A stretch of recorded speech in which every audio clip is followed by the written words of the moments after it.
پیارے دوستو، آج ہم آپ کی خدمت میں ایک سبق آموز واقعہ لے کر حاضر ہوئے ہیں۔ ایک سوداگر کی چھوٹی بیٹی اپنے باپ کا گھر چھوڑ کر کیوں چلی گئی اور کس طرح اس کی ایک بادشاہ سے شادی ہو گئی۔ یہ مکمل واقعہ جاننے کے لیے ویڈیو کو آخر تک ضرور دیکھیے گا۔ تو چلیے ویڈیو شروع کرتے ہیں۔ بسم اللہ الرحمن الرحیم۔ السلام علیکم۔ ایک دفعہ کا ذکر ہے کہ ایک سوداگر تھا جس کی 3 بیٹیاں تھیں۔ اس کی تینوں بیٹیاں بہت خوبصورت تھیں، لیکن چھوٹی والی سب سے پیاری تھی۔ اس سوداگر کو اپنی تینوں بیٹیوں سے بے انتہا پیار تھا۔ وہ بس ڈرتا تھا کہ کہیں اسے کوئی چھوڑ کر نہ چلی جائے۔ اسی لیے ایک دن سوداگر نے فیصلہ کیا کہ وہ اپنی تینوں بیٹیوں سے پوچھے گا کہ وہ اس سے کتنی محبت کرتی ہیں۔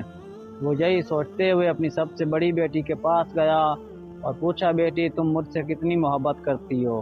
بڑی بیٹی نے جواب دیا، بابا جان میں آپ سے اپنی جان سے بھی زیادہ محبت کرتی ہوں۔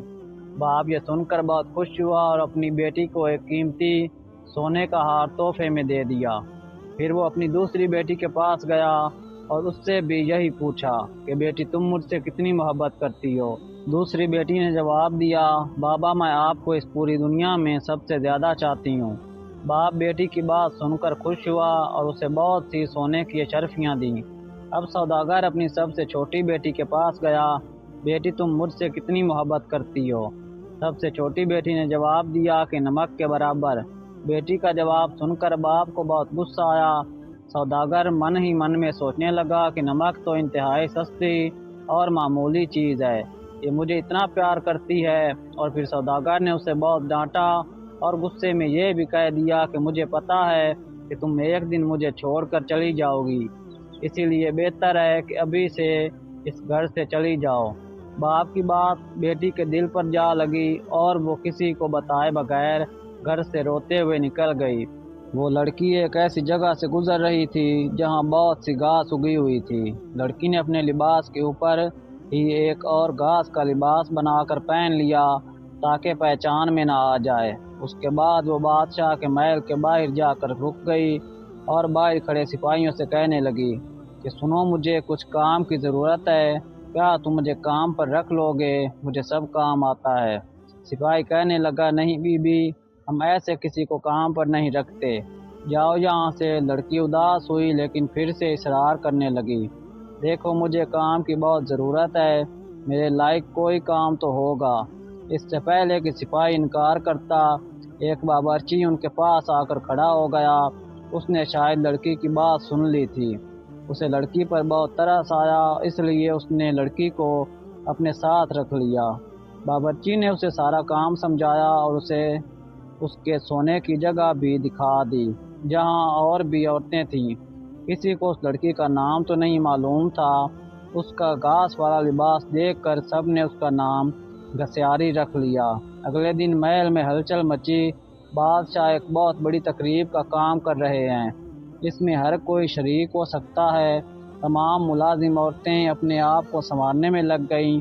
جب تقریب کا دن آیا تو گھسیاری نے جانے سے انکار کر دیا اور کہا کہ اس کی طبیعت ٹھیک نہیں ہے۔ پھر سب اسے آرام کا کہہ کر چلے گئے۔ کچھ ہی دیر کے بعد گھسیاری اٹھی، اپنا گھاس والا لباس اتارا اور ایک خوبصورت سی پوشاک پہن لی جو وہ اپنے ساتھ لائی تھی، اور پھر اس تقریب میں چلی گئی۔ وہ اتنی خوبصورت لگ رہی تھی کہ وہاں سب کی نظریں اس پر لگی ہوئی تھیں۔ ہر کوئی تعجب میں تھا کہ اتنی خوبصورت حسین لڑکی کون ہے۔ وہاں بادشاہ کا بیٹا بھی موجود تھا۔ اس نے جب اس حسین لڑکی کو دیکھا تو دیکھتا ہی رہ گیا، اور پھر شہزادے نے پوری تقریب گھسیاری کے ساتھ باتوں میں گزار دی۔ شہزادے نے کسی اور کی طرف آنکھ اٹھا کر بھی نہ دیکھا۔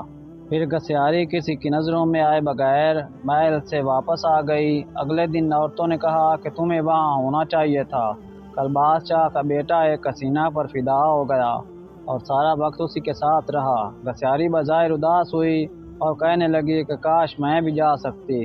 کچھ دنوں کے بعد بادشاہ نے پھر سے ایک تقریب رکھی۔ اس بار گھسیاری نے یہی بہانہ لگایا کہ اس کی طبیعت ٹھیک نہیں ہے، میں نہیں جا سکتی۔ لیکن سب کے جانے کے بعد اس نے پھر سے ایک عمدہ لباس پہنا اور تقریب میں چلی گئی۔ شہزادہ اسے دیکھ کر بہت خوش ہوا اور ایک قیمتی انگوٹھی اسے تحفے میں دے دی۔ پھر تقریب ختم ہونے سے پہلے ہی وہ وہاں سے واپس محل میں آ گئی، اور دوسری طرف بادشاہ کا بیٹا سوداگر کی چھوٹی بیٹی پر فدا ہو کر رہ گیا۔ اس نے فیصلہ کیا تھا کہ وہ اپنے باپ سے اس لڑکی کا ذکر ضرور کرے گا۔ اب اگلی تقریب شہزادے نے خود جان بوجھ کر رکھوائی تاکہ وہ اس لڑکی سے مل سکے، لیکن اس بار گسیاری نہ آئی۔ شہزادہ اداس ہوا۔ بادشاہ کو گسیاری کے بارے میں کچھ بھی معلوم نہیں تھا، اس لیے وہ پریشان ہو رہا تھا کہ اس کا پتہ کیسے اور کس سے کرے۔ ایک دن شہزادے نے محل کے ملازموں سے سابودانہ بنانے کی فرمائش کی۔ گسیاری کو جب یہ پتہ چلا تو اس نے خود سابودانہ بنانے کی خواہش کا اظہار کیا۔ اسے اجازت دی گئی۔ گسیاری نے سابودانہ بنانے کے بعد وہی قیمتی انگوٹھی جو شہزادے نے اسے دی تھی سابودانے میں ڈال دی۔ اب شہزادہ تخت پر بیٹھا سابودانہ کھا رہا تھا۔ جب کھانا کھا چکا تو دیکھا کہ ایک پیالے میں انگوٹھی پڑی ہے۔ وہ انگوٹھی پہچان گیا اور جلدی سے اپنے ملازم کو بلوایا۔ ملازم نے بتایا کہ یہ سابودانہ گسیاری نامی ملازمہ نے بنایا ہے۔ پھر گسیاری کو بلایا گیا۔ شہزادہ گسیاری کو پہچان نہ سکا، لیکن جب گسیاری نے بولنا شروع کیا تو شہزادے کو اس کی آواز سن کر یقین ہو گیا کہ یہ وہی لڑکی ہے جو اسے تقریب میں ملی تھی اور جس پر وہ دلہار بیٹھا تھا۔ پھر گسیاری نے اپنا سارا قصہ شہزادے کو بتایا کہ وہ اس محل میں کس طرح پہنچی ہے۔ شہزادے نے گسیاری کا حال بادشاہ کو بتایا اور ان دونوں کی شادی کر دی گئی۔ شادی کے بعد بہت بڑی تقریب رکھی گئی۔ اس تقریب میں صرف شہر کے بڑے بڑے سوداگر اور عہدیداروں کو بلوایا گیا۔ گسیاری کے بابا بھی اس تقریب میں موجود تھے۔